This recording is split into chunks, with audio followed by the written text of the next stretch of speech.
ప్రభువైన యేసుక్రీస్తు వారి శక్తి కలిగిన నామములో కూడి వచ్చిన ప్రతి ఒక్కరికి నా ప్రత్యేకమైన వందనాలు చెల్లిస్తున్నాను. ఆయా ప్రదేశాల్లోంచి దేవుని యొక్క వాక్యాన్ని వీక్షిస్తున్న మీ అందరికీ ప్రభునామములో నా శుభాహ్వానాన్ని తెలియజేస్తున్నా. మంచిది. మరి ఈరోజు దేవుని యొక్క మాట వినడానికి మన మనస్సును కూడా తెరిచి వినడానికి ప్రయత్నం చేయాలి. ఈరోజు కొంచెం తీవ్రమైన విషయాన్ని వినడానికి ప్రభు కోరుకుంటున్నాడు. మనం కొన్ని అంచెలుగా శోధించబడేటువంటి పరిస్థితులు, శోధించబడడం పాపం కాదు, శోధనలో పడడం పాపం. ఎప్పుడూ కూడా అనేక రకాలైనటువంటి మానవ శరీరంగా ఉండేటప్పుడు, రక్తమాంసాలు కలిగి ఉండేటప్పుడు వచ్చేటువంటి శోధనలు చాలా రకాలుగా ఉంటాయి. కానీ అన్నిట్లోనూ మనం పడినప్పటికీ దాని వలన శోధించబడే స్థాయికి మారకూడదు. సో శోధనలోనికి వెళతాము, శోధనలో నుంచి విడిపించబడతాం. కానీ శోధనను తప్పించేవాడు దేవుడని నమ్మి శోధనల్లో దేవుని యందు విసిగిపోక, నాకే ఎందుకు వచ్చిందని ప్రశ్నించక, విశ్వాసంతో దేవునితో గడపడమే క్రైస్తవ నీతి. ఇలాంటి పరిస్థితుల్లో శోధనలో పడినటువంటి దాని గురించినటువంటి విపరీతమైన శోధనలోనికి విశ్వాసం వెళ్ళాడు అనంటే తప్పక దేవుని తీర్పులో పడతాడు, భూమి మీద తన విశ్వాస జీవితాన్ని నాశనం చేసుకుంటాడు. కాబట్టి క్రైస్తవ్యంలోకి వచ్చి చెడిపోవాల్సిన అవసరం లేదు. క్రైస్తవ్యంలో రాకుండా ఆల్రెడీ చెడిపోయి ఉన్నాం, కానీ వచ్చిన తర్వాత బాగుపరచబడాలి. అలాంటి పరిస్థితుల్లో నుంచి మనం నేర్చుకున్న పరిస్థితులన్నీ దాటి శోధించబడే స్థితులు, ఏ సిచ్యువేషన్స్లో మనం శోధించబడతామనే విషయాన్ని మనం వివరంగా వింటున్నాం. దీనిలో మొదటిగా చూసి విని తాకి నేత్రాశను బట్టి శోధించబడతాం. రెండవదిగా బుద్ధి చాపల్యతను బట్టి శోధించబడతాం. మూడవదిగా అనుభవించాలనేటువంటి అధిక తీవ్ర భావనలు మనకు ఉండడాన్ని బట్టి మనం వాటి విషయంలో శోధించబడతాం. నాలుగవదిగా అంగీకారం, ఒప్పుకోవడం, సమ్మతించడం అనే బలహీనతల మధ్య మనిషి తెలియకుండానే తన దగ్గరకు వచ్చే వాటిని యాక్సెప్ట్ చేస్తూ అనేక బలహీనతల్ని తెచ్చుకుంటూ శోధించబడతాడని విన్నాం.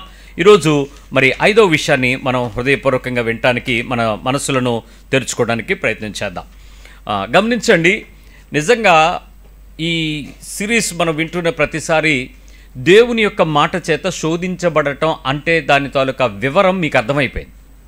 So how a human nature tendency ఎలాంటి పరిస్థితులకు గురి అవుతుంది, ఎట్లా శోధించబడిపోతుంటామో అని మన రెగ్యులర్ లైఫ్లో మన వీక్నెసెస్ మనకి అర్థమవుతుంటాయి.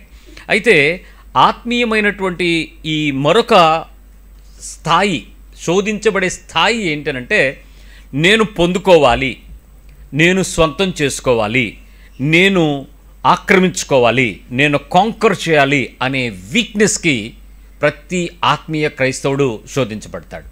ఐ షుడ్ కాంకర్, నేను సాధించాలి, నేను సంపాదించాలి, నేను పొందుకోవాలి, నేను దానిని స్వంతం చేసుకోవాలి అనేటువంటి బలహీనత చాలా ఒత్తిడిగా శరీరం మీద పనిచేస్తూ ఉంటుంది.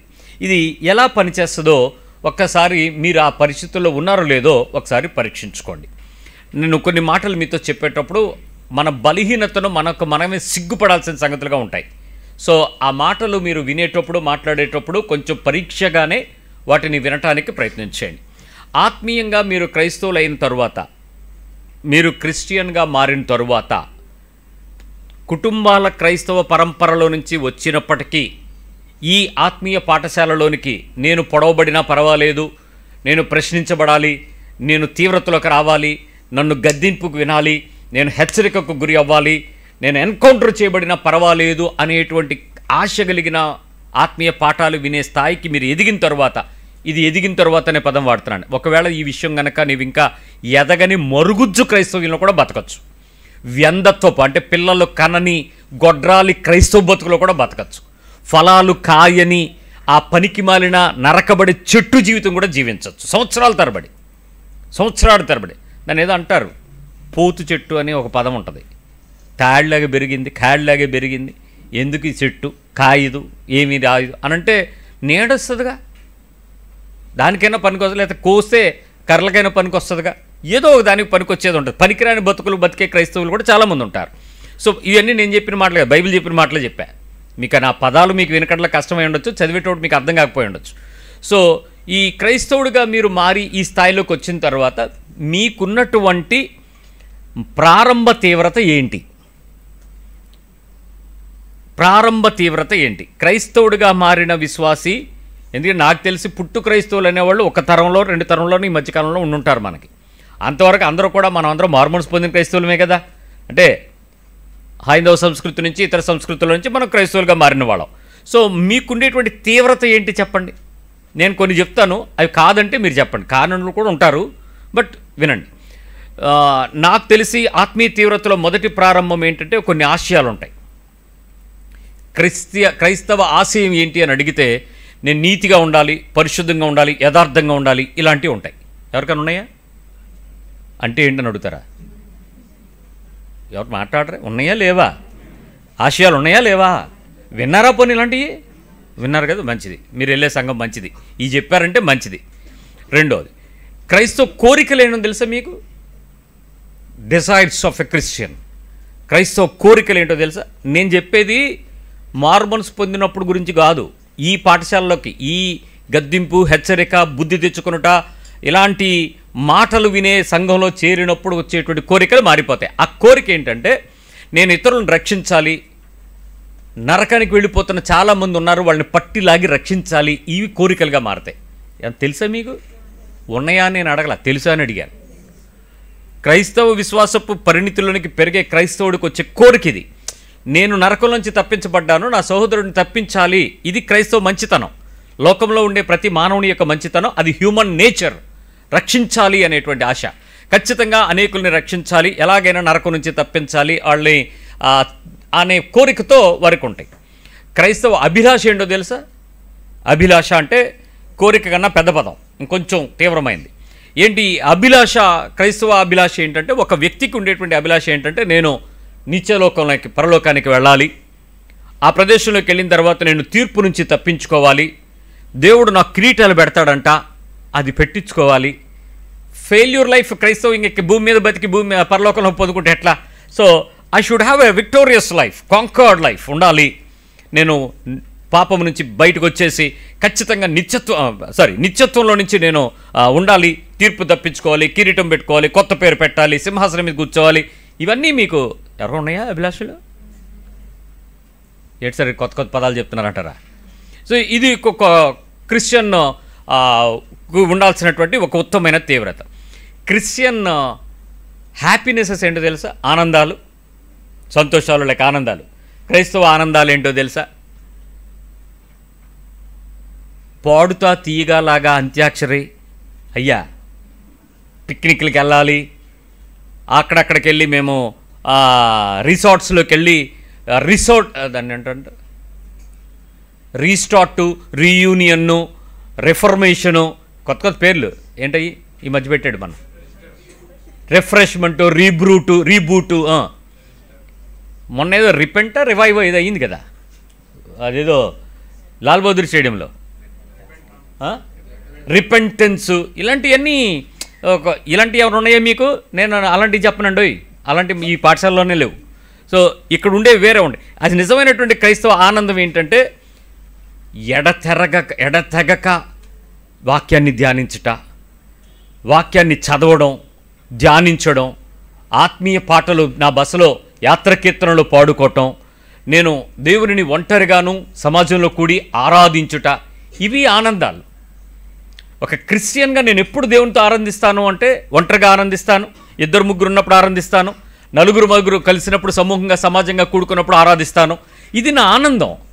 నేను ఎక్కడ నీకేంటానంటే నిజంగా అసలు ఆ వర్షిప్ ఉందండి. ఏ వర్షిప్? మళ్ళీ అది వేరే వర్షిప్. ఏది? పొగలు, లైట్లు, సౌండ్లు, కేకలు, అరుపులు, రంకెలు, అవి వర్షిప్లు అంటారు. అవన్నీ అల్లరితో కూడిన ఆటపాటలు. వాటి వలన నీవు ఆధ్యాత్మిక నష్టాన్ని పొందుతావు తప్ప ఒక్క దమిడి మేలు పొందదు. సో అవేమి ఆరాధనలు అనిపించుకోవు. సో నేను చెప్పేవి మీకు అర్థమైతే చెవిగలిగిన వాడికి వినపడతాయి, మిగిలిన వాడికి అర్థం కావు. సరే, మరి క్రైస్తవ ఆసక్తులు ఏంటో తెలుసా? నిజానికి నీకు ఉండాల్సిన క్రిస్టియన్ ఆసక్తి, క్రైస్తవ పిలుపులు పొందిన వెంటనే వచ్చినటువంటి ఆసక్తి ఏంటో తెలుసా? నిజమైనటువంటి క్రైస్తవ ఆసక్తి సహవాసం కలిగి ఉండుట, రైట్ ఫెలోషిప్లోకి ఉండడం, దేవుని యొక్క పరిచర్య చేయటానికి ప్రయత్నం చేయటం, సంఘం కానీ, సహవాసానికి కానీ, సహోదరుడికి కానీ ఎట్లా పరిచర్య చేయాలి, how I can minister to people, minister to church, minister to God. ఏదో ఒక పనికి నేను ఉపయోగించుకోబడాలి, నా శరీరం ఉపయోగపడాలి, నా తలంతో ఉపయోగపడాలి, నా బలం ఉపయోగపడాలి, నా సామర్థ్యం ఉపయోగపడాలి, నా వస్తువు ఉపయోగపడాలి, నా ధనం ఉపయోగపడాలి. He should have only one concept.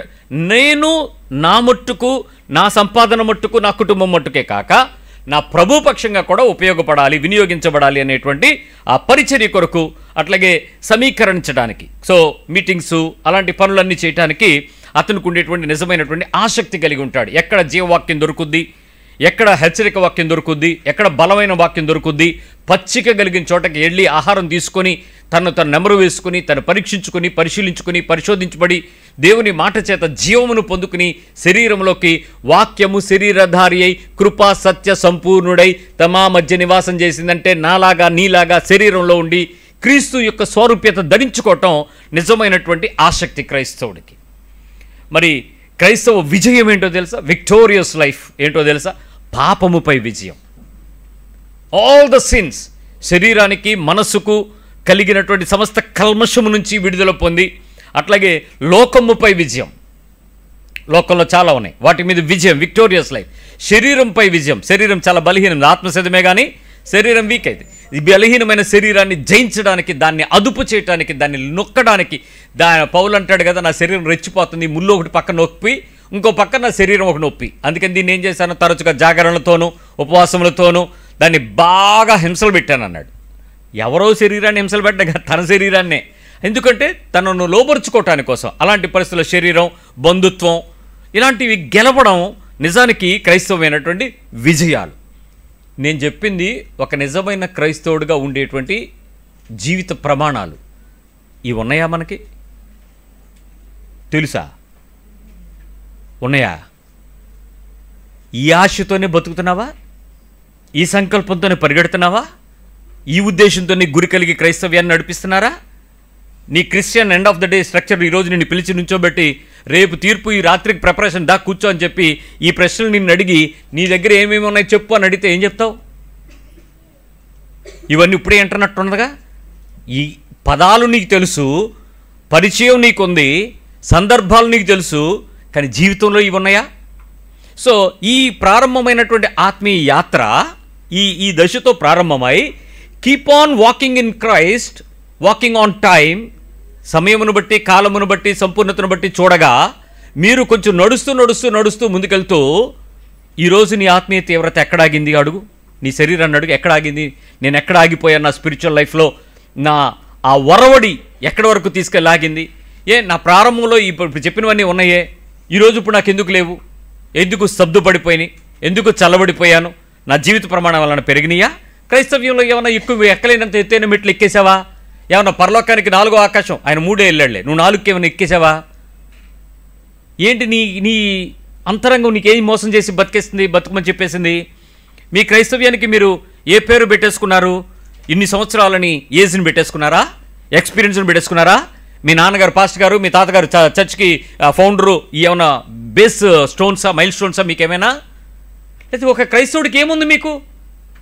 తెలుసుకో, నీ అంతరంగాన్ని తెలిసి చూసుకో ఒకసారి. నేను ప్రారంభమైనప్పుడు నా క్రైస్తవ్యానికి ఇవి ఉన్నాయి. నేను నడుస్తున్నప్పుడు నా ఆత్మీయ తీవ్రత పెరిగినట్టుగానే ఉంది. సంఘంలోకి వచ్చాను, సంవత్సరాలు అయ్యాయి, వాక్యం చదువుతున్నాను, వాక్యంలో విషయాలు అర్థమైపోయాయి. పేజీ తీయమంటే మలాకి ఎక్కడుందో తీయగలను, ప్రకటన గ్రంథంలో ఆఖరి పేజీ ఎక్కడుందో ఎతకగలను, రెఫరెన్స్లు చెప్పగలను. చర్చిలో అందరూ నాకు తెలుసు, పాస్టర్లు అందరూ నాకు తెలుసు, మీటింగ్లు పెడుతున్న వాళ్ళందరూ తెలుసు, ఎవరి గురించి అయినా ధారాళంగా మాట్లాడగలను, ఎవడిల్లు ఎక్కడో చెప్పగలను. ఎంత ఇన్ఫర్మేషన్ క్రిస్టియానిటీలో నీకు వచ్చేసిందే. క్రీస్తు గురించినటువంటి ఆ వాక్యానుసారమైన వరవడి నీ తీవ్రత ఎక్కడి వరకు తీసుకెళ్ళిందంటే ఏం చెప్తారు? ఇప్పుడు ఎక్కడాగున్నారు? ఈరోజు ఈ స్టేజ్లో, ఈరోజు నువ్వు వాక్యం వింటున్న, నా ముందు కూర్చుని వాక్యం వింటున్న ఈ ప్లేస్లో ప్రభు నిన్ను అడిగితే ఎక్కడ నీ స్టేజ్ ఎక్కడుంది? ఈ ఆత్మీయ తీవ్రతతో నడిచే నీ తీవ్రత ఎక్కడ ఆగిపోయింది, ఎటు సాగుతుందని అడిగితే ఏం చెప్తారు? వాక్యానుసారము జీవించడం కోసం తిప్పబడుతున్నారా, లేక వాక్యమే నా జీవితం అని చెప్పడానికి ప్రయాసపడుతున్నారా? బ్రతుకులో బైబిలే, నా బతుకే, నా భక్తే, ఈ మూడింటికి ఏదో సమోసాలాగా 3 ట్రయాంగిల్స్ పెట్టి కూర్చో తిరుగుతున్నారా? ఎక్కడుందంటే ఏం చెప్తాం సమాధానం? ఇప్పుడు కొంచెం లోపలికి వెళ్ళడానికి ప్రయత్నించేద్దాం, ఆలోచిద్దాం. లోకస్తులు చాలాసార్లు లోకంలో ఏం కావాలని కోరుకుంటారంటే, లోకంలో ఎవరైనా గొప్పోళ్ళు అంటే మీరు ఏన్ని బట్టి గొప్పోళ్ళు అని చెప్తారు? వాళ్ళకి డబ్బు, వెరీ గుడ్, పదవి, ఉద్యోగం, కార్లు, ఆస్తులు, ఇన్ఫ్లుయెన్స్, పలుకుబడి, మర్యాద, ఘనత, మహిమ, ఇవన్నిటిని బట్టి ఎవరైనా ఇచ్చారా? వాళ్ళకి వచ్చినాయా? అవి వాళ్ళకి ఎలా వచ్చాయి? How they got all this? మీరు ఇస్తే తెచ్చుకున్నారా? వాళ్ళు ఏమైనా సంపాదించుకున్నారా? గెలిచారా? ఏమన్నా అదృష్టమా? లేకపోతే దిగిందా పైనుంచి ఏమన్నా? లేకపోతే వాళ్ళ భక్తి వాళ్ళకి ఇచ్చిందా? ఎలా వచ్చిందంటే ఏం సమాధానం చెప్తారు? ఏమోనా, మన కళ్ళ ముందే కదా పెరిగిపోయారు వాళ్ళు. మీరు అంటారు కదా, ఎక్కడికి వచ్చినప్పుడు ఏం లేకుండా వచ్చాడు, ఇప్పుడు చూడాడు ఎలాగైపోయాడు అని. ఎలాగైపోయాడు? నువ్వు ఇచ్చావేటి? మరి ఎలాగయ్యాడు? నీకు తెలుసు. మరి ఇప్పుడు అదే అడుగుతున్నాను, ఎలా తెలుసు? ఎలా అయ్యాడు? కష్టపడ్డా? ఆడితో పాటు అన్ని రోజులు నువ్వు ఉన్నావు. మరి మనకేం రాలేదు, వాళ్ళకేం వచ్చినాయి? మోసం చేశారా పోనే? మీకు తెలుసు మోసం చేస్తే ఎన్నో రోజులు బతకరో పోతారని. అటు బతికేస్తున్నాడు పాప ఈ చిరాయులాగా. ఏదో ఉందండి, వాళ్ళు ఎలా అయ్యారో అనే దానికి నీకు సమాధానం తెలియదు. కానీ ఈ ప్రశ్న ఎప్పుడు వేసుకోవాలా నువ్వు? ఇప్పుడు నేను అడుగుతుంటే నీకు కొత్తగా ఉంది, అందుకే సమాధానాలు రావట్లా.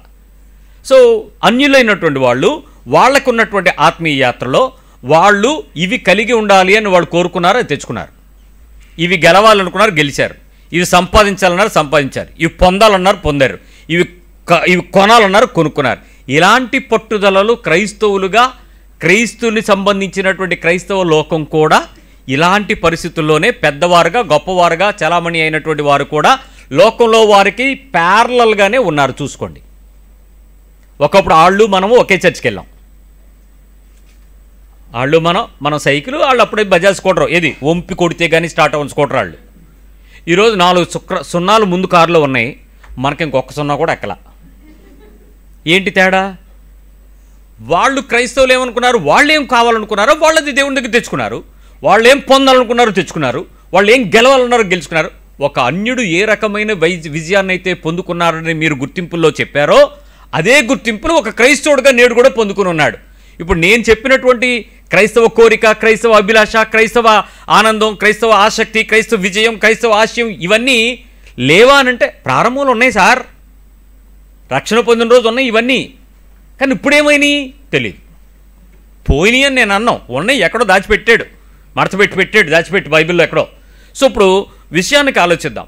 లోకంలోకి వచ్చినటువంటి వర్షాలలో నీలో ఉండేటువంటి శోధన, ప్రార్థనలో శోధన అని చెప్పాను చూసారా, శోధించబడతాడనే.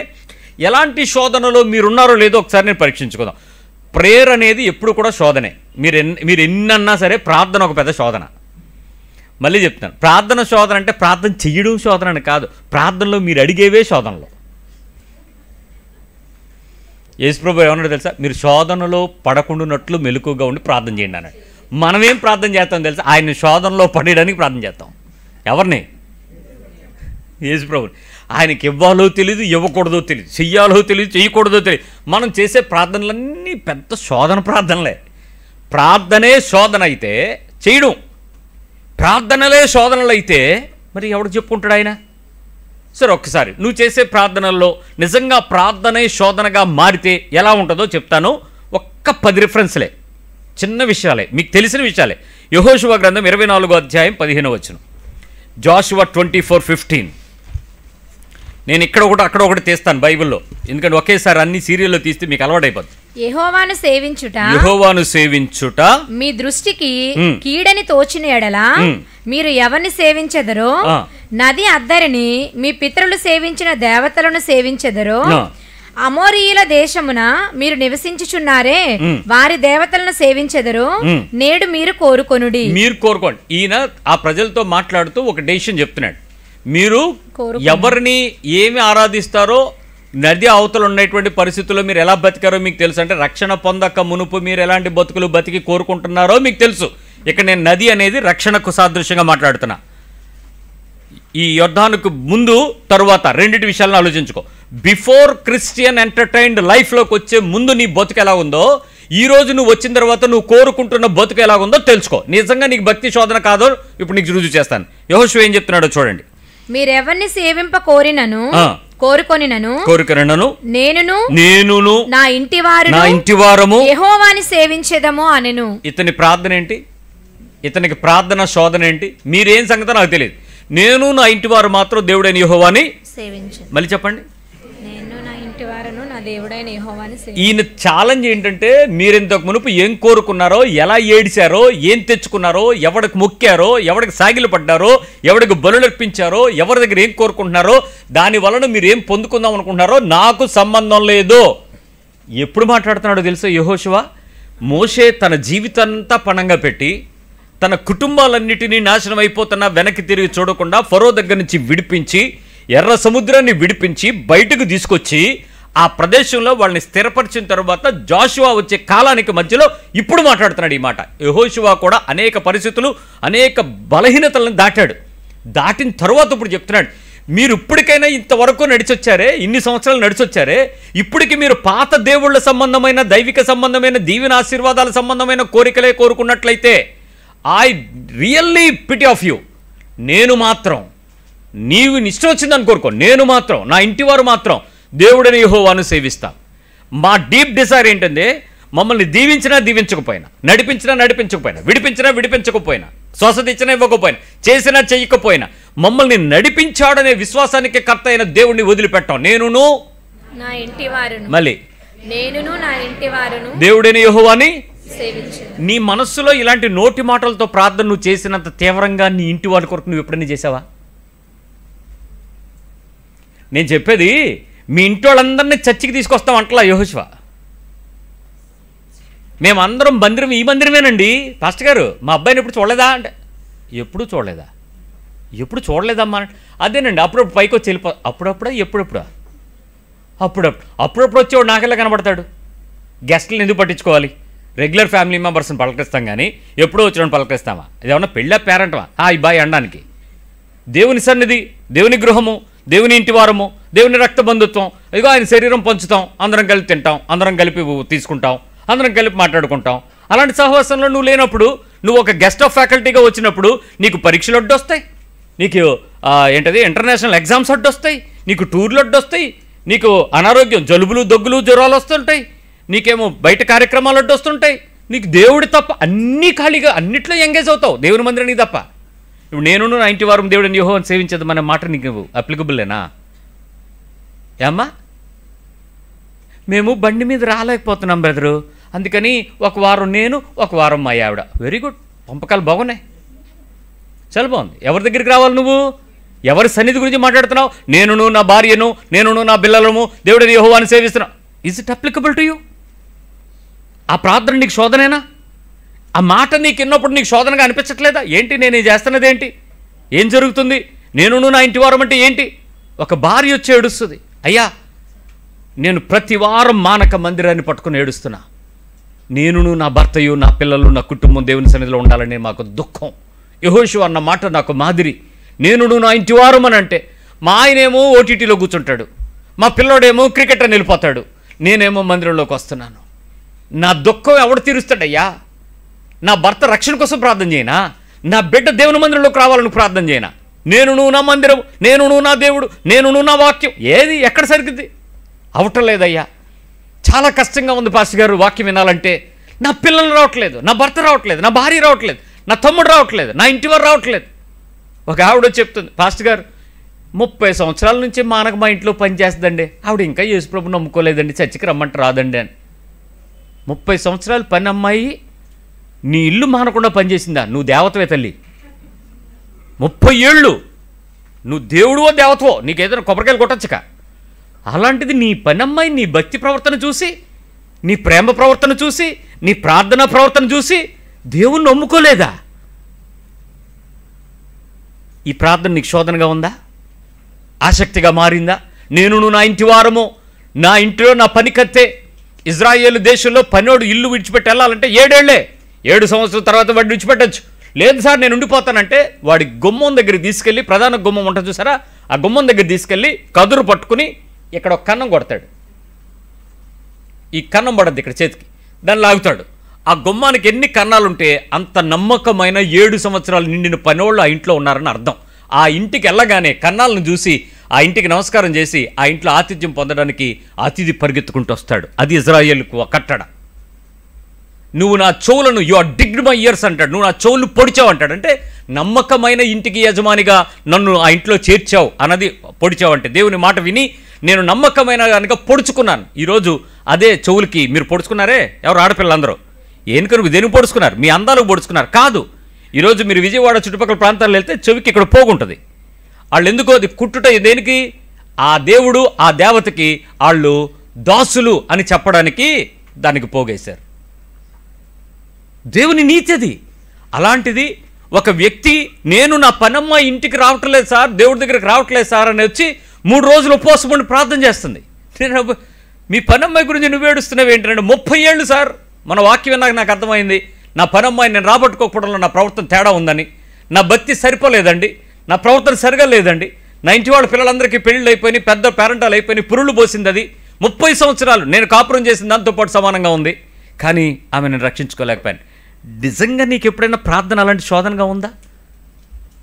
3.5 సంవత్సరాలు ఒక డిగ్రీ చదవడానికి, డిప్లొమా చదవడానికి కాలేజీకి వెళ్తే 3.5 సంవత్సరాల తర్వాత నువ్వు అక్కడి నుంచి డిగ్రీ డిప్లొమా తీసుకుని బయటకు వచ్చి కోట్లు ఎగరేసే ముందు నా పొరుగువాడిని నా ఇంటికి నేను సంపాదించుకోలేకపోయినా సిగ్గులేని ఏడుపు ఎప్పుడైనా వచ్చిందా నీకు?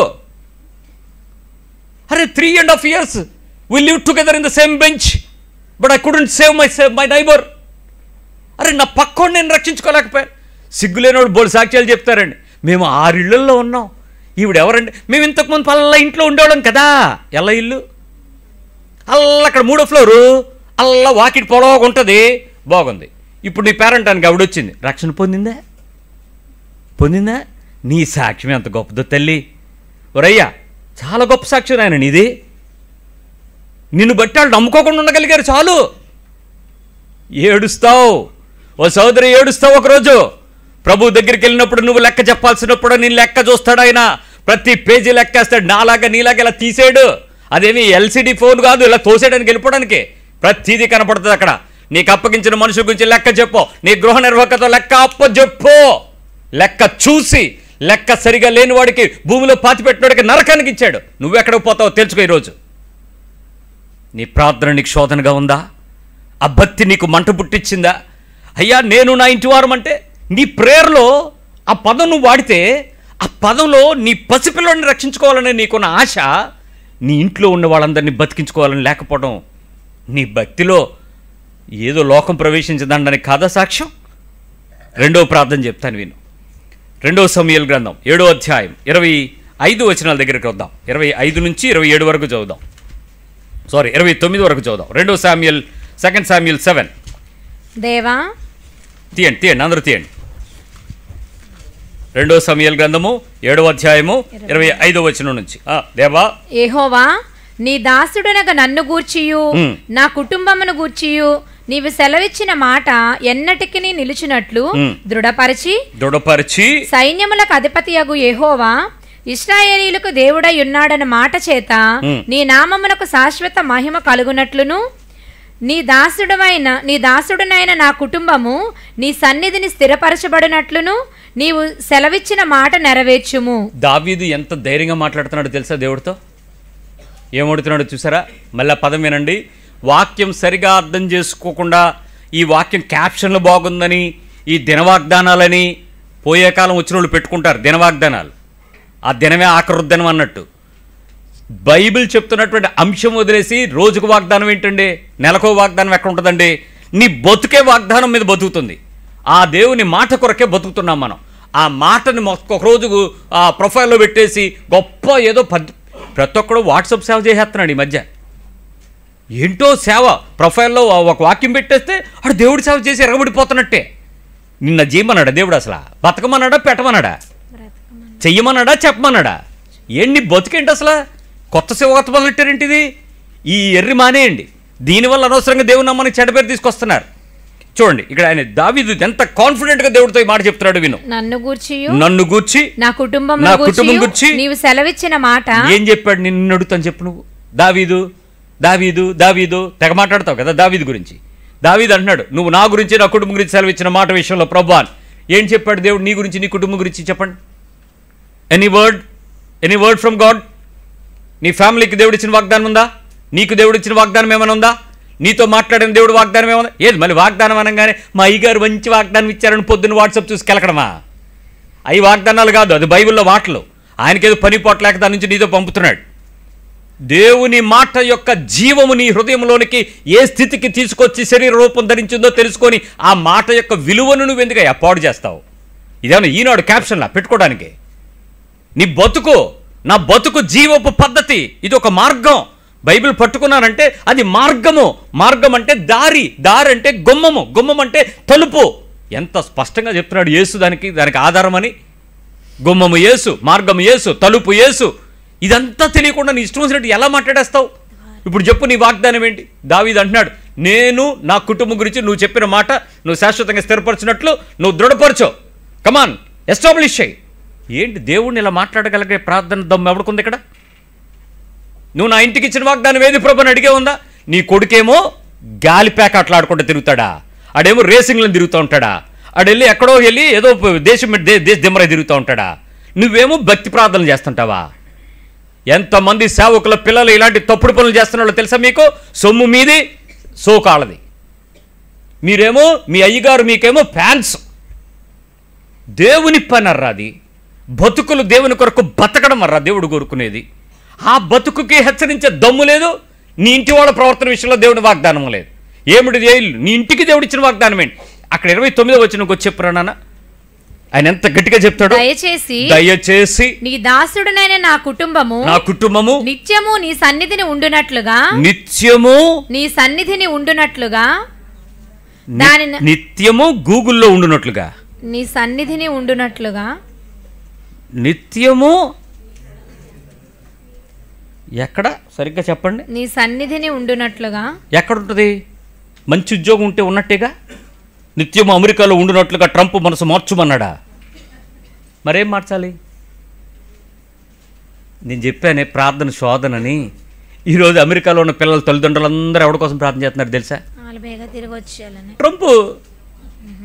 ట్రంప్ని గెలిపించింది ఎవడో తెలుసా? మనలాగా ఈవీఎంలు కాదు, దేవుడే గెలిపించాడు. ప్రతి నాయకత్వము దేవుని ద్వారా జరుగుద్ది. ఇప్పుడు అక్కడ పెట్టినోడు దేవుడైతే ఆయన మనసు మార్చమంటారండి? మీ ఏం ప్రార్థనలు అయ్యి? అలా నిర్ణయాలు చేసే కట్టినుండి పెట్టినోడు ఎవడో వినపడదు. ఇలాంటి మాటలు మీకు అర్థం కావు. ఎంత యాశమో ఎన్నట్టే. ఏంటి ఇలాంటి కొత్త భాష మాట్లాడుతున్నావు అన్నట్టుంది ఇప్పుడు నా ముందు. నీ బుర్రకు అర్థమయ్యే మాట చెప్తున్నా. నీవు పనికిమాలిన ప్రార్థన చేయడం మాని ప్రభుతో బతకడం నేర్చుకో. ఏది చేయాలో ఏది చేయకూడదో తెలియట్లా చాలామందికి. శోధన, ప్రార్థనే శోధన. ఇక్కడ చెప్తున్నాడు, ఏమి గతి నిత్యము నన్ను నా కుటుంబాన్ని నీ సన్నిధిలో నిలబడేటట్లు. నీ సన్నిధిలో ఎంతమంది పిల్లలు చెప్పగలరండి ఈ మాట?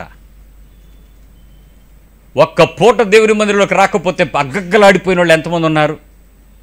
అయ్యా నేను వెళ్ళలేకపోయాను, అయ్యా నేను రాలేదు, అయ్యా నేను కనపడలేకపోయాను, నా పిల్లలు తేలేకపోయాను, మా ఇంటి వాళ్ళు రాలేకపోయాం. This is a painful prayer.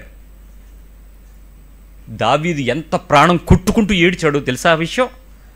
తన పిల్లల విషయంలో తను పడిన శోధన, తన ఇంటి వారితో తనకున్న శోధన, తన శత్రువుతో తనకున్న శోధన, తన శరీరంతో తనకున్న శోధన, తన విజయం పొందుకోవడానికి ఎదురుగా వస్తున్నటువంటి పరిస్థితులపై శోధన అన్నీ దాటి తను దేవుని సన్నిధిని కోరుకున్నాడు.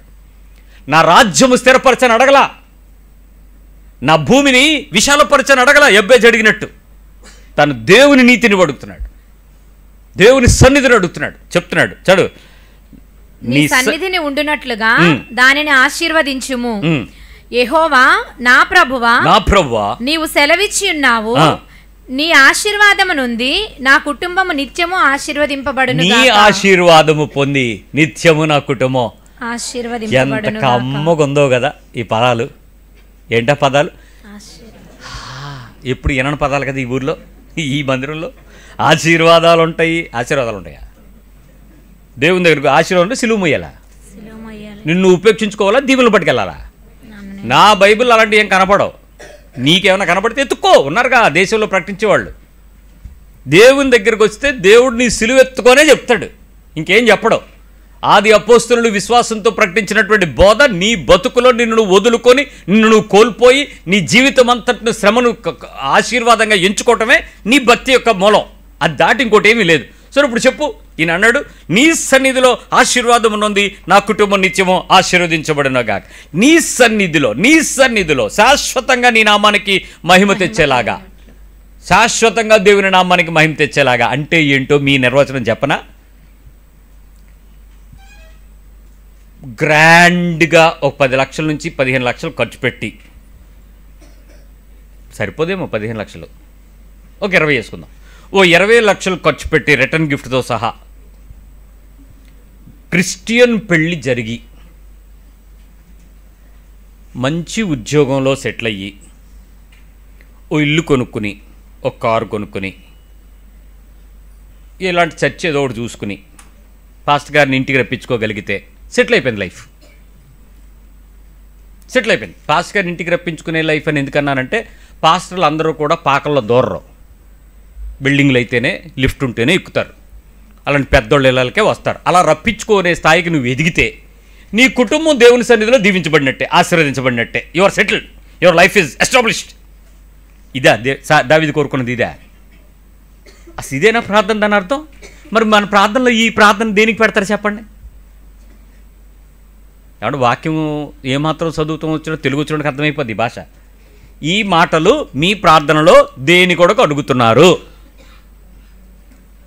నా కుటుంబం నీ సన్నిధిలో ఆశీర్వదించబడి, మరి ఇప్పుడు ఏంటి ఆశీర్వాదం మీ భాషలో చెప్పండి. నా తప్పు, నేను ఒప్పుకుంటాను, నేను ఎప్పుడు నేర్చుకోవడానికి ఇష్టపడతాను మీ దగ్గర నుంచి.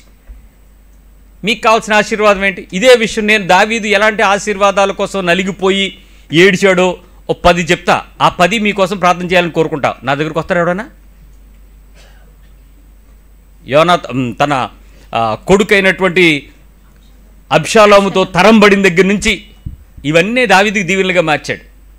అలాంటి పరిస్థితులు నీ శోధనలోంచి గెలవడం కొరకు దేవుని దగ్గరికి రావాలి, అలాంటి విషయంలో దేవుడు ఆశీర్వాదం అడిగాడని అడిగితే ఒప్పుకుంటావు నువ్వు? నీకేం కావాలి? రాజులు కాంకర్ చేసుకుంటారు, సంపాదించుకుంటారు. ఏంటి? భూమి. రాజులు సంపాదించుకుంటారు ఏంటి? దోపుడు సొమ్ము, ఆస్తి.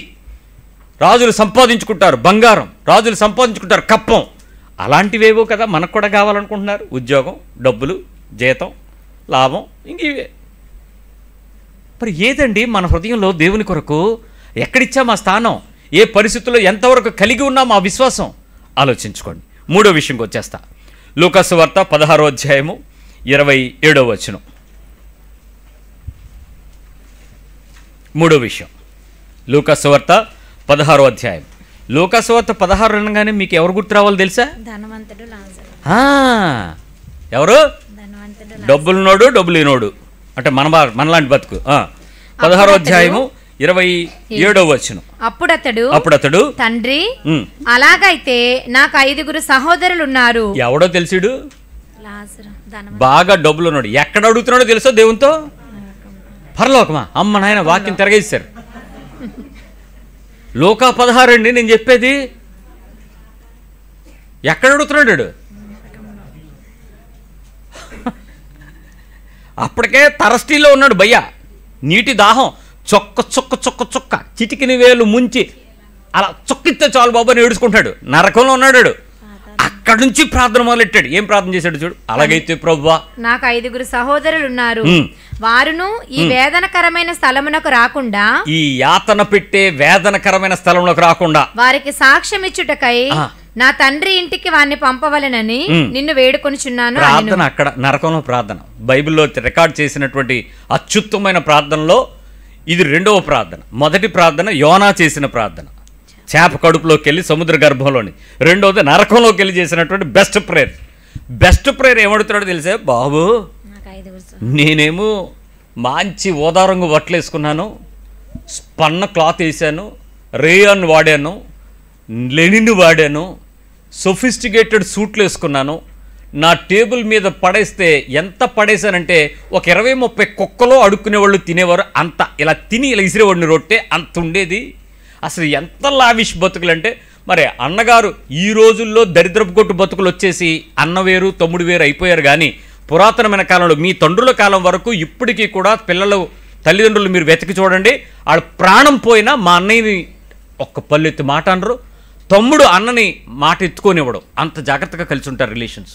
ఇప్పుడు కొన్నారు చూసుకోండి. మీ ఫాదర్స్ తాలూకా అందరూ చూడండి ఎలా ఉన్నారు, ఎంత యూనిటీగా ఉన్నారు. చచ్చేసేడి మీ ఇంట్లోకి పెళ్ళాలు వచ్చిన తర్వాత వాళ్ళు చెడిపోయారు. మీరు వచ్చి చెడగొట్టారు, మీ తరమే చెడగొట్టేసింది. మీరు రానంత వరకు వాళ్ళు యూనిటీ అంటే యూనిటీ. ఎంత బంగారంలాగా బతికారు, అంత బంగారం. అప్పుడు మరి బైబిల్ రాసిన కాలంలోనికి అప్పుడు ఎలా ఉండుంటారు చెప్పండి. అసలు ఉమ్మడి కుటుంబం తప్ప సపరేట్ లేదు కదా, అసలు న్యూక్లియర్ ఫ్యామిలీ లేదు కదా. ఒక ఇల్లు అంటే ఆ ఇంట్లో తాత కూడా బతికుండేవాడు. అప్పటికి ఆదాం సంతానం చూస్తే ఎలా ఉంటుంది, 6వ సంతానం దగ్గర ఆదాం బతుకున్నాడు. అంత సంతానం, ఒక్కొక్కడికి అంత వయసు. ఎందుకంటే కష్టాలు లేవు, శ్రమలు లేవు, మెంటల్ యాగ్ని లేదు, ప్రశాంతంగా ఉంటే ఆరోగ్యంగా ఉంటారు. ఏం చెప్పాను? అది లేకే జబ్బులు వచ్చి చచ్చిపోతున్నాం కదా. ఇప్పుడు బీపీలు షుగర్లు అన్నీ దేనికి? మీరు ఏ డాక్టర్ దగ్గరికి బాగా ఆలోచిస్తున్నారా? స్వామి అదేదో లేకుండా ఏమైనా మందుంటి ఏది ఉందా? ఏది వేసుకున్నా బీపీ 200 దాటే, పైది పెరిగిపోతుంది, కింద పెరిగిపోతుంది ఈ మధ్య. అంటే సమస్య పైన కింద కూడా ఉందని అర్థం. రీడింగ్ ఎంత 220 పర్లేదే, నీకెంత 400. 400 షుగర్ రీడింగ్, ఇది 400, ఇది 200. వీటితోనే ఆనందం. జీవితం అంతా చింతే, వేదనే, ఆలోచనే, బాధే. లేనోడు ఎవడైనా ఉన్నాడా? ఎల్కేజీ పిల్లాడు ప్రశాంతంగా ఉన్నాడని అడిగితే, అన్నయ్య రేపు ఎగ్జామ్. ఏం ఎగ్జామ్ రా అంటే యూటీ, ఏటీ, ఇంకటిది అన్ని టీలు చెప్పేస్తున్నారు వీళ్ళు. ఆర్టీ, యూటీ, ఏటీ, ఎస్టీ, వీటీ, సిటీలు ఇవన్నీ ఏదో ఒక పరీక్ష. ఏంట్రా పరీక్ష అంటే ఆడితో పాటు వాళ్ళ అమ్మకి పెద్ద పరీక్ష, వాళ్ళ అమ్మకి, ఆ తర్వాత వాళ్ళ నాన్నకి, మార్కులు వచ్చాక ఆయనకి. నాయన సంతకం పెడితే నీ సౌమ్యం అని పోద్దా, నువ్వేనా కలెక్టర్వా?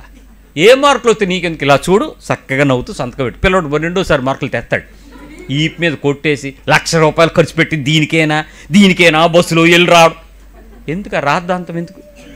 నువ్వు ఎన్ని అరిసినా ఒక్క మార్కు పెరగదు. ఆ ప్రోగ్రెస్ రిపోర్ట్లో 1 మార్కు పెరగదు. నా స్వామి పాపం చేయడం మాని ప్రశాంతంగా సంతకం పెట్టి, ఆడు ఏమనుకోడు, మా నాన్న చాలా ప్రేమగా ఉన్నాడు, ఈసారైనా సిగ్గుపడకుండా. అమ్మ నువ్వు ఎలాగో తిండేది పెట్టాడు పీకుతావు కదా క్లాసు, అప్పుడు చెప్పు, నాన్న సంతకం పెట్టాడంటే లోపల చుక్కలు కనపడ్డాయిరా, ఏదో చెప్పు ఆడికి అర్థమయ్యే భాషలో. అంతేగాని సంతకం పెట్టేటి దగ్గర యాతన పెట్టి ఆ రాత్రి నుంచి ఆడేమో ఆ 1ని 7 చేయాలా, 8 చేయాలా? ఏటా ప్లానింగ్ ఏంటి ఆడికి? 1వ క్లాస్ వాడికి. అందరూ చేసినోళ్ళే. ఏ అమ్మా నువ్వు చేస్తే నీ కొడుకు చేయడు, నీ కూతురు చేయదా?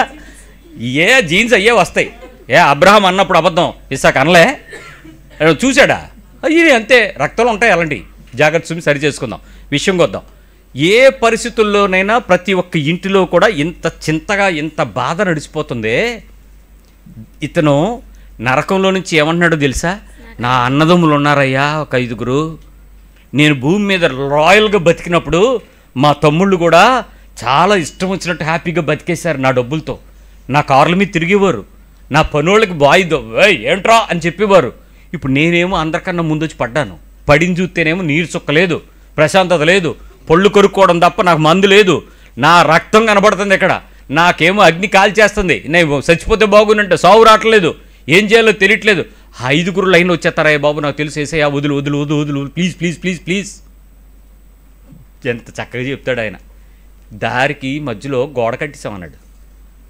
ఇటోళ్ళు అటు రారు, అటోళ్ళు ఇటు రారు, నేను ఒక్కడే నీ దగ్గర ఇక్కడ ఉంటాను, అక్కడ ఉంటాను, మరిద్దరం మాట్లాడుకుందాం, నువ్వు కంటిన్యూ చేసుకో, వెళ్ళి ఏడుచుకో అన్నాడు. నీకెప్పుడైనా అంత దుఃఖం వచ్చిందా? ఎంత ప్రాక్టికల్గా యేసు ప్రభు చెప్పిన తర్వాత కూడా నీ కళ్ళు కనపడకపోతే నీ ఇంటివారి రక్షణ నీకు శోధన ప్రార్థనగా మారిందా?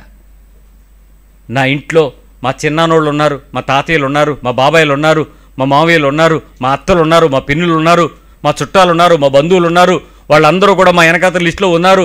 బాబోయ్ వాళ్ళందరూ నరకంలో పడిపోతారేమో ప్రభువా, వారి పరిస్థితి ఏంటి? నేను వెళ్ళక మునిపే ఆడు ఏడుతున్నాడు, ఆడికేమో వెళ్ళడానికి ప్రార్థన వినటానికి కూడా నువ్వు లేదనేసావు. ఇప్పుడు నేను బతికుండగా నా ప్రార్థన వినడానికి స్కోప్ ఉంది నీకు. నేను అడగగలుగుతున్నానా, మొరపెట్టగలుగుతున్నానా, అంగలార్చగలుగుతున్నానా, ఏడవగలుగుతున్నానా? అసలు ఆ దుఃఖ ప్రార్థన ఎప్పుడు నడిచిందా నీ మనసులో?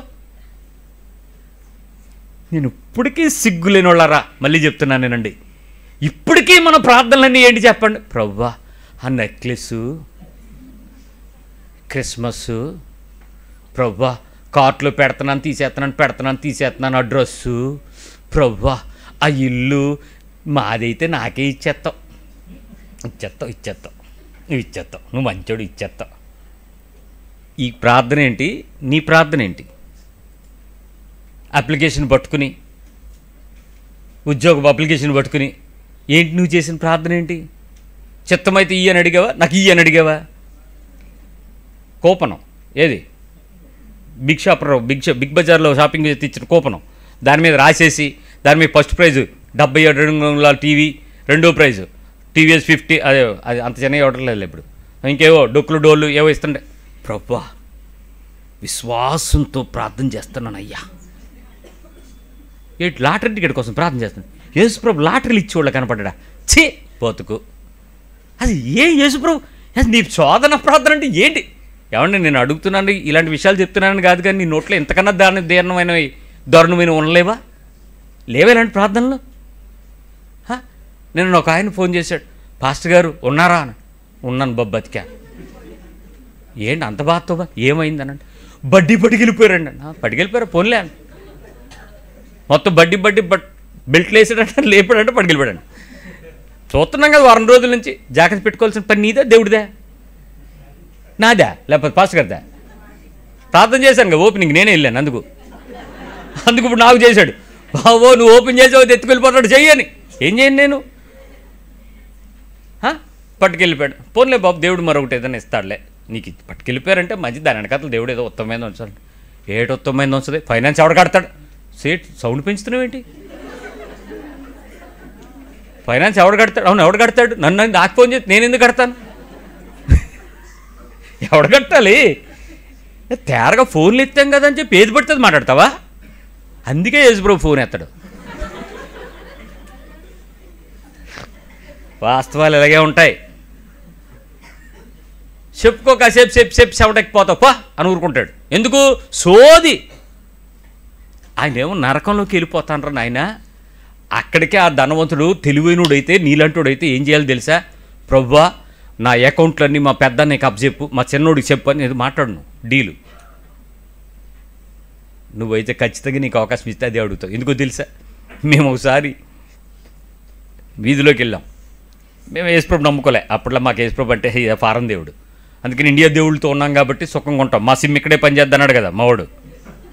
అందుకని ఆ సిమ్ కార్డుతో ఉన్నాం. ఇప్పుడు ఆ సోది వచ్చింది, సోది చెప్పేది. అప్పటికే ఆ వీధిలో ఒక ఆవిడ చచ్చిపోతే ఆ సోది చెప్తే భలే ఇంట్రెస్ట్గా ఉంటుంది తెలుసా? సోది చెప్తానమ్మ సోది అని కర్రపొల్లు ఇటు తిప్పుతుంటే అటు చూస్తున్నాం. అలా కూర్చొని నేనే ఫ్రంట్ వరుసలో కూర్చున్నాను. నెక్స్ట్ నేనే అడుగుతాను ప్రశ్న అడిగా అమ్మ ప్రశ్న అంటుంది. అది ఆవిడ ఏమడిగింది తెలుసా? వాళ్ళ కోడలు వచ్చి తాళాలు అక్కడ పెట్టింది కొనుక్కోను. మేము ఊహించిన ప్రశ్న, తాళాలు ఎక్కడ పెట్టిందంటే, చచ్చిపోయిన దాన్ని తాళాలు ఎక్కడ పెట్టిందో కనుక్కో అంది. ఈ సమయాలు గుర్తొచ్చాడు నాకు. గెలుస్తాడా గెలవడా, యుద్ధం అవుద్దా లేదా, ఇలాంటి సోదే. మొత్తానికి సోది అడిగితే ఆవిడేమని తెలుసా? శాట నిండా బియ్యమట్టుగా అంది. మీరు చెప్తే నమ్మరు, ఇంచుమించు 5,000 రూపాయలు. అప్పుడు తాళం గురించి ఏం చెప్పిద్దా అని మేమందరం గుడ్లు అప్పుకిని చూస్తుంటే 5,000 రూపాయలు కొత్త కోక మొత్తం అన్నీ ఏం చేసుకుందండి. బస్తాడు సగం బియ్యం. అయితే ఇస్తే అంటే పెద్ద కూతురు దగ్గర నుంచి ఇతే అంటే అది వెళ్ళి తీసుకొచ్చింది. శాడ్డో మొత్తం కలిపి బస్తాడు వేయించుకుంది. అన్నీ ఏం చేసుకుని బట్టలు తీసుకుని 5,000 రూపాయలు డబ్బులు వరకు తీసుకుని అప్పుడు చెప్పింది, బీరువా కిందన 2వ వార పక్కన అని మొత్తం చెప్పేసింది. వెళ్ళిపోయి లోపలికి వెళ్ళి తాళం ఉంది అన్నారు. ఎప్పుడూ తాళం అక్కడే పెడతదట. వీళ్ళు ఏమనుకున్నా తెలుసా? చచ్చిపోయిన తర్వాత ఆ ఇంట్లోకి వెళ్ళకూడదని ఆవిడ వెళ్ళలేదట 3 రోజులు. సోది చెప్పిందా? ఎప్పుడు అక్కడే ఉంటుందా? వాళ్ళ ఆయన అంటాడు, అది 5,000 పట్టుకుపోతుంది, మా అమ్మ ఎప్పుడు అక్కడే పెడదు కదే అని. సరే, సోది దగ్గరికి వెళ్ళడం అవసరమా? మీరు కొంతమంది సోదిగాళ్ళ దగ్గరికి వెళ్ళట్లా? అయ్యగారు చెప్పండి అని, అయ్యగారు ప్రార్థన చేసి చెప్పండి అని వెళ్ళట్లా సోదిగాళ్ళ దగ్గరికి? వత్తదో రాదో చెప్పండి, ఎత్తదో ఇవ్వదో చెప్పండి, ఉందో లేదో చెప్పండి. ఆడు ప్రార్థన చేస్తున్నాడు నరకంలో. నువ్వు బతికున్నావు, ప్రార్థన చేయటానికి నీకు జీవం ఉంది, నీ ప్రార్థన వినే దేవుడు ఉన్నాడు. ఆయనతో నువ్వు ఎప్పుడైనా శోధించబడేలాగా, అయ్యా నా ఇంటిలో ఉన్న కొంతమంది రక్షణ లేదు, వారి కొరకు నేను మొర్ర పెడుతున్నాను అని బ్రతికి ఉన్నవాడు చేయలేని ప్రార్థన వాడు సత్యంగా చేస్తున్నాడు. నేను ఇప్పటికీ ఆశ్చర్యపోయేది ఏంటో తెలుసా? కింద రొట్టె ముక్కలు తిన్నోడేమో అబ్రాహాము రూమున ఉన్నాడు, ఈడేమో నరకంలో ఉన్నాడు. కానీ విచిత్రం ఏంటో తెలుసా, అబ్రహాము రొమ్మును ఆనుకున్న వాడి దగ్గరికి యేసుప్రభు వెళ్ళా. ఎవరి దగ్గరికి వెళ్ళాడు? నేను చాలా సంతోషిస్తూ ఉంటాను, ప్రభు నరకంలోనైనా మొత్తానికి కాడు కలుసుకున్నావు. ఆ విషయం మనకి ఎందుకు యేసుప్రభు చెప్పాడు తెలుసా? ఆ బాధ నీకు రాకూడదని. ఎప్పుడైనా నీకు అంత నొప్పి కలిగిన ప్రార్థన వచ్చిందా? నీ ఇంటి వాళ్ళ రక్షణ లేని వారి కొరకు అంత ప్రార్థన వచ్చిందా? ఎవరు ఒక 5 పేర్లు చెప్పు. నువ్వు నిజంగా ఏడిస్తుందని అయితే నీ నోట్లో ఉంటాయి. నీవు ప్రార్థన శోధన అనే పదమే కానీ ప్రార్థనలో శోధన ఎక్కడుందర్రా, రోదన ఎక్కడుంది? 4వ విషయంకి వస్తాను రండి. యోబు గ్రంథం 1వ అధ్యాయం 5వ వచనం. జోబ్ 1:5. వాక్యాన్ని వినడము చదవడము మాత్రమే కాదు, ధ్యానిస్తూ కొత్త పరిస్థితులు చూసేటప్పుడు నీకు ఈ విషయం అర్థం కావాలి. యోబు చేసినటువంటి ప్రార్థన ఏంటో చూద్దాం ఒకసారి. యోబు గ్రంథం 1వ అధ్యాయము 5వ వచనం. వారి వారి విందు దినములు పూర్తి కాగా యోబు తన కుమారులు పాపము చేసి తమ హృదయములలో దేవుణ్ణి దూషించెదరేమో అని వారిని పిలువనంపించి వారిని పవిత్రపరిచి అరుణోదయమున లేచి వారిలో ఒక్కొక్కరి నిమిత్తమై దహన బలిని అర్పించుచూ వచ్చెను. యోబు అప్పుడప్పుడు అలాగు చేయుచుండెను, నిత్యము అలాగు చేయుచుండెను. వాక్యం కంప్లీట్ చేయాలి మరి, లేకపోతే నాలంటోడు సగంలో చదువుతాడు. అక్కడతో వదిలేస్తే దాని కంటిన్యూషన్ ఏమర్థం అవుద్ది? ఏం చెప్పాడు తెలుసా ఆయన? యోబు నిత్యము అలాగున చేయుచుండెను. నిత్యము అనే పదానికి మీరు కొన్ని అర్థాలు చెప్పండి. ఎల్లప్పుడు, ఎప్పుడు, ప్రతిరోజు, ఎప్పుడు. Very good. ఇంకా మానక. అదే ఉంది.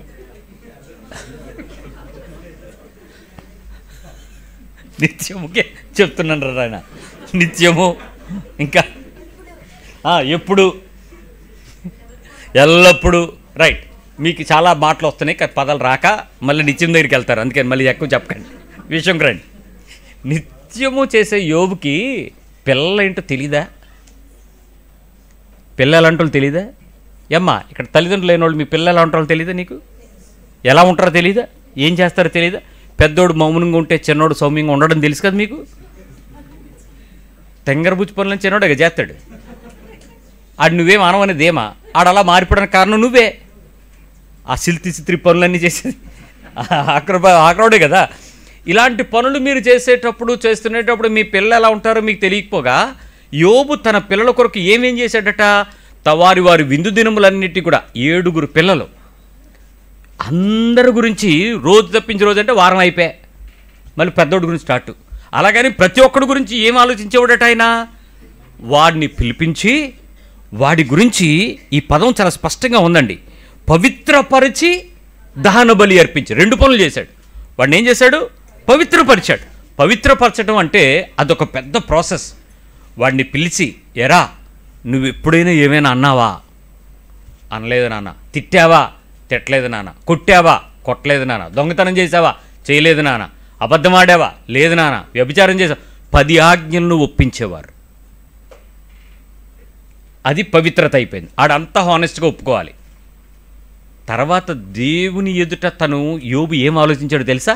నెక్స్ట్ వచనం. పవిత్రపరిచి అరుణోదయమున లేచి వారిలో ఒక్కొక్కని నిమిత్తమై దహన బలి అర్పించు వచ్చెను. కాదు, పవిత్రపరిచి కుమారులు పాపము చేసి తమ హృదయములలో దేవుని దూషించెదరేమో అని. ఇది బయటికి కనపడదు కదా. దానికోసం ఏం చేసేవాడు తెలుసా? దహన బలిగా టోటల్ బాడీకి ఈక్వల్గా ర్యాన్సమ్, విమోచన క్రయధనముగా అతడి వయసుకు తగినట్లుగా ఒక పొట్టేలు, వయసుకు తగినట్లుగా ఒక దూడ, వయసుకు తగినట్లుగా ఒక ఎద్దు, అంత పరిశుద్ధమైన దాన్ని తీసుకొచ్చి ఆ మనిషికి ఈక్వల్గా ఉండేటువంటి దాన్ని దహన బలిగా ఇచ్చేవాడట. బాహ్యంగా పవిత్రత, అంతరంగంలో ఎక్కడైనా హృదయంలో దేవుని దూషించారేమో అని దేవుని సన్నిధిలోనికి వాడి గురించి దహన బలి రోజు చేస్తూ ఉండేవాడంట పిల్లల కోసం. రేయి మొదటి జామున లేచి, నువ్వు కూడా అలాగే ప్రార్థన చేస్తున్నావు, అందుకే నీ పిల్లలు పరుగులు చచ్చుకొస్తున్నారు ఏమ్మా, ఏనాన్నా, అందుకే కదా నీ పిల్లలకు దేవుడు అంటే భయం ఏర్పడిపోతుంది. మొదటి జామున లేచి నువ్వు పరిశుద్ధమైన ప్రార్థన మొదలుపెట్టి నీ పిల్లల్ని బండగేసి కొట్టి వాక్యంతో నిలబెట్టి పెంచడం ద్వారా కదా నీ పిల్లలు అసలు పాపం అంటే పరుగులెత్తిపోయి, పరిశుద్ధత అంటే పరుగులెత్తుకుంటూ వచ్చి, వాక్యం అంటే ఆసక్తి వచ్చి, సంఘం అంటే పరుగులు పడి దేవుని కొరకు ఏమైనా చేయటానికి రెడీ అయిపోతున్నారు నీ కొడుకులు కూతుర్లు. ఈరోజు క్రైస్తవ సంఘం ఇలాగే కదా ఎదిరిపోతుంది. ఇదే కదా నీ పెంపకం. నువ్వు లేచి చేయటం వల్లే కదా, నువ్వు ప్రార్థన చేయడం వల్లే కదా. చేయడమా చేయించుకోవటమా ఏంటి? ఎవడు చేయాలి, ఎవడు చేయిస్తున్నాడు? ఈరోజు పాస్టర్ గారి పనా, ఇది తల్లిదండ్రులని మీ పనా? ఏది అంగలార్పో, ఏది నీ బిడ్డల కొరకు నువ్వు ఏడ్చే ఏడుపో. నువ్వు శరీరకంగా కనిన వారి గురించి ఏడవకపోతే ఆత్మలో కనిన వారి గురించి నీకేమన్నా భారం బాధ ఉందా అసలు? మరి ఏంటి ఏడుపు? ఎల్కేజీ సీటు గురించి నేనే ఏడవాలా? ఆడికి మంచి కట్నం వచ్చే సంబంధం గురించి కూడా నేనే ఏడవాలా? ఏమంటే దశంభాగం మీకు ఇస్తాం, ఇది ఒక ఎర్ర. ఆ పనిహిమల్లోడు ఆ దశంభాగం కోసమే ఎదురు చూస్తాడు. ఎవడు సంబంధాలు కలుపుతున్నామా, కుటుంబాలు గట్ట ఆ భారం లేదు. కానుగు తెచ్చుకున్నామా లేదా? విశ్వాస జీవితంలో నీ పిల్లల కొరకు నువ్వు ఎంత ప్రాధాన్యత ఉండాలో తెలుసా? ఆడు కూర్చున్నప్పుడు, లేచినప్పుడు, పడుకున్నప్పుడు, నడిచినప్పుడు, ఉండినప్పుడు ప్రతి దినము వాడితో మాట్లాడాల్సింది దేవుని మాట. ముచ్చటకు 4 మాటలు మాట్లాడగలిగిన తల్లి ఉందా? దమ్ముందా నీకు? నేను చెప్పిన మాటకి 4 మాటలు ఈరోజు దేవుని పిల్లల గురించి, దేవునితో, దేవుని సంబంధమైన విషయాలు నా పిల్లలతో మాట్లాడని చెప్పే ఒక్క అమ్మ నాన్న ఉన్నారు అక్కడ? ఒక్కరోజు పనికి మాలిన పేరెంటింగ్ కాకపోతే నీ పిల్లలు ఏ సంఘంలో పెరుగుతున్నారమ్మా? ఎలా పెంచుతున్నావమ్మా నువ్వు? నీ పిల్లలకి దేవుని గురించినటువంటి ఆసక్తి లేదు. మందిరానికి రాడు, ఆడి ఒళ్ళు చూసినా, వాడి అవతారం చూసినా, బాబోయ్ ఇది క్రైస్తవుడివేనా అన్న ఫీలింగ్. ఒంటి నిండా రకరకాల పద్ధతులు, ఏంటేంటో మాయాజాలం క్రైస్తవ్యంలో. ఎవడు నీకు హీరో? ఎవడు నీకు మాదిరి? వాక్యానుసారము పెరిగే విశ్వాస జీవితంలో నువ్వు మాట్లాడలేని తల్లిదండ్రులు నీ బలహీనత. ఈరోజు పిల్లలు నీ మాట వినకుండా తయారయ్యారంటే ఖచ్చితంగా నీ పనికి మాలిన పెంపకం. నీకు వాక్యం లేదు, నీ వాక్యానుసారం జీవించలేదు, నువ్వు బోధించలేదు, వాళ్ళు చెడిపోయారు. చెడిపోవడానికి కారణం ఎవడి మీద వేసేస్తావు నిందా? స్నేహితులు అంటావా? వాళ్ళ పిల్లల్ని ఎందుకు అంటావు నువ్వు? మరొకడు కన్న పిల్లల్ని అనడానికి నీకు హక్కు లేదు. నీ పిల్లలే సరిగ్గా లేనప్పుడు ఎవడో పిల్లల్ని అంటావా నువ్వు? పలానా వాడు తిప్పేశాడు, పలానా ఆవిడ తిప్పేసింది, వాళ్ళది తిప్పేస్తారు నిన్ను. నీ పెంపకం సరిగా లేక నీ పిల్లలు నీ స్వరం వినడానికి సిద్ధంగా లేరా? నువ్వు బోధించాల్సిన తీరు నువ్వు నేర్చుకోలేదు, బోధించాల్సిన మాట నువ్వు నేర్చుకోలేదు. ఆఫ్టర్ ఆల్ పిల్లలు పెళ్ళిళ్ళు అయిపోయి 4 రాళ్ళు సంపాదించేస్తున్నారంటే జీవితం అనుకున్నారా? నీ జీవితంలో ఆ పాపపు పరిస్థితులకు నీ పిల్లలు ఎప్పుడూ కూడా దారి తప్పలేదని చెప్పగలిగే స్థితికి రావాలి. వాళ్ళ రక్షణ వాళ్ళకు వచ్చిన తర్వాత కాదు. నీ పిల్లలకి ఒకరోజు రక్షణ వస్తుంది. వాళ్ళు రక్షించబడిపోయిన తర్వాత నువ్వు సంకల్ గుద్దుకుని నా పిల్లలు అందరూ రక్షించబడ్డారండి. నీ ప్రార్థనలు రక్షించబడ్డారా? ఎవడో పరిశుద్ధుడు దాన్ని కట్టుకున్నాడో దాన్ని చేసుకున్నదో ఏడిసి ఉంటుంది, ఆ పిల్లలు రక్షణ పొందారు. తల్లిగా నీ బాధ్యత ఏది? నీ పెంపకమేది? బాల్య దినముల నుంచి వాళ్ళకి నేర్పించాల్సింది ఏంటి? వాళ్ళు బతికించాల్సింది దేని మీద? వాళ్ళు పోషించాల్సింది దేని మీద కట్టాలి? ఈరోజు నీ పిల్లలు ఈరోజు రకరకాల పరిస్థితుల్లో బయట ఉన్నారంటే ఎస్, ద వర్డ్ షెస్. యోబు ఏడిచాడు, యోబు మొర్ర పెట్టాడు. యోబు దేవుని సన్నిధిలోకి వచ్చి ప్రతి దినం ఇదే పని. ఏదో ఓల్డ్ టెస్టిమెంట్ వాక్యం అని బైబిల్ అలా తీసేసి న్యూ టెస్టిమెంట్ సామెతలు చదువుకుంటావు నువ్వు. ప్రతి వచనంలోనూ దేవుని మాట ఉంది నీకు. ఎలా పెంచాలి నీ పిల్లల్ని? ఏం మాట్లాడుతున్నావు నువ్వు ఉదయం నుంచి లేచి సాయంత్రం వరకు పిల్లలతో? మార్కుల గురించి గోలా? వాళ్ళకి నడవలసిన మార్గం చెప్పు, బుద్ధి కలిగిన మార్గం చెప్పు, జ్ఞానం దేవుని యందు భయభక్తులు నేర్పించు. మార్కులు ఎవరి కోసం రావని చూస్తాను. జ్ఞానం వస్తుంది ఆటోమేటిక్గా. దేవుని యందు భయభక్తులు కలిగి ఉండేవాడికి జ్ఞానం వస్తుంది. లోక సంబంధమైన జ్ఞానం వస్తుంది, ఆత్మ సంబంధమైన జ్ఞానం వస్తుంది, పుస్తక సంబంధమైన జ్ఞానం వస్తుంది, పర సంబంధమైన జ్ఞానం కూడా వస్తుంది. అది రావడానికి బదులు మార్కులు రావట్లేదు, ట్యూషన్ పెట్టేయడం, ప్రైవేట్లు పంపించేయటం, లేకపోతే ఇంకెక్కడికో పెట్టేయటం, ఆన్లైన్ క్లాసులు అంటాం. సండే స్కూల్కి రాడు, యూత్కి రాడు, ఇంకెక్కడికి రాడు. ఏమనాలి నిన్ను? ఏం పెంపకం ఇది? సంఘంతో దేవునితో వాడు ఏ పాపము లేకుండా ఉండడానికి ఇన్ని తిప్పలబడి బోధిస్తుంటే ఆ రోజు యోబు ఏడుపు, ఈరోజు నా ఏడుపు. మరి నీ ఏడుపేది? నీ హృదయంలో దేవునికి సంబంధమైన ప్రార్థన భారంగా ఎప్పుడైనా అనిపించిందా? మరి ఆత్మీయ కాంక్షగా నీ హృదయం మొరపెట్టిందా ఎప్పుడైనా? అలాంటి అంగలార్పు నీ మనసులోకి వచ్చిందా? అలాంటి దుఃఖంతో నీ హృదయంలో ఎప్పుడైనా ఏడుపు ప్రారంభమైందా? మరి ఏం ప్రార్థన చేస్తున్నామండి ఈరోజు? ఎంత కంఫర్ట్లోకి వచ్చేసామో తెలుసా? ఏసీలు, కూర్చోలేకపోతే కుర్చీలు. ఈ మధ్య మొన్న ఒకటి ఎవడన్నా రిక్లైనర్ వేయలేదేంటి అన్నాడంట. పాస్టర్ గారు నాకు ఫోన్ చేసి, ఏటండి మా చర్చిలో మరీ కోరికలు ఎక్కువైపోయాయంటే ఏం కావాలని, రెక్లైనర్ వేయాలంట. ఊగుతాయి ఉంటుందంట వాక్యమిక. ఎప్పటికే బొబ్బులు గమ్ములు నవ్వులుతాయి ఉంటుంది. ఇక ఊగుతాయి అంటాడు. నువ్వు జోకొట్టురా బాబు, ఇంకేమన్నా నన్ను మిమ్మల్ని తీసుకొస్తానండి. నేను వెళ్ళి లేపురా, ఓ రోజు లేపొస్తా, నువ్వేమో మిగిలిన 365 రోజులు 64 రోజులు పడుకోబెట్టు. విశ్వాసి జీవితంలో దేవునితో నడిచే నడక ఈ రోజుకి దేవుని మాటను బట్టి కానీ, సంఘంలో బ్రతుకుని బట్టి కానీ, హెచ్చరికగా ఆత్మ చెప్తున్న సంగతులు బట్టి కానీ నీ మర్ర మారకపోతే ఇంకా టైం లేదు మిత్రమా. ప్రభు వచ్చే కాలం బహు సమీపంగా ఉంది. సూచక క్రియలు కనపడిపోతూ ఉన్నాయి. ప్రతి దినం ఏం జరగబోతుంది అనేటువంటి భయంతో కూడిన పరిస్థితులు ఉన్నాయి. జాగ్రత్త, ఇప్పటికైనా మించిపోయింది లేదు. ఇంకా నేను చెప్పాల్సిన విషయాలు చాలా ఉన్నాయి. 10 రెఫరెన్స్లు చెప్తానన్నాను. ఎన్ని చెప్పాను? 4 అయినాయా? మిగిలిన 6 వచ్చే వారం విందాం. నీ జీవితంలో ఈ 4 ప్రార్థనలైనా ఒక శోధన ప్రార్థనలుగా మార్చు. ఆ ప్రార్థనే నా బ్రతుకుకు ఆధారం అనేటట్లుగా మార్చు. మళ్ళీ చెప్తున్నాను, ప్రార్థన చేయమనంగానే వాగ్దానాలు ఎత్తిపెట్టేసి ఈ వాగ్దానం నాకు అవునుగాక అంటే నువ్వు చేయాల్సింది చేయకుండా ఏ వాగ్దానం నెరవేరదు. వాగ్దానం ఒకవేళ నేను దావీదు చెప్పిన వాగ్దానమే ఎత్తితే అది దావీదుకు అవునుగాక, అంతేకాని సొలొమోనుకు అబద్ధానికి గ్యారంటీ ఏం లేదు. మాట మార్చని దేవుడు ఉన్నాడు, అది నువ్వు అర్థం చేసుకోవాలి, అంతేకాని మాటను పట్టుకోవటం కాదు. సో నీ విశ్వాసాన్ని సరిచేసుకో, ఆలోచనను సరిచేసుకో, బుద్ధిని సరిచేసుకో, నిర్ణయాన్ని సరిచేసుకో.